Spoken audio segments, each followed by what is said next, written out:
National Weather Service in Chicago has issued a severe thunderstorm warning for Western Lake County in northeastern Illinois, northeastern McHenry County in northeastern Illinois, until 1:45 a.m. At 1:05 a.m., severe thunderstorms were located along a line extending from Spring Grove to Lake Muir, moving east at 25 miles per hour. Hazard, 60 miles per hour wind gusts and half-dollar-size hail. Source, radar indicated. Impact, hail damage to vehicles is expected. Expect wind damage to roofs, siding, and trees.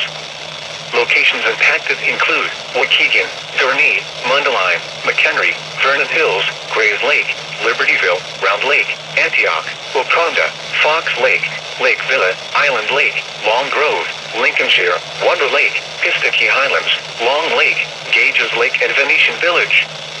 For your protection, move to an interior room on the lowest floor of a building.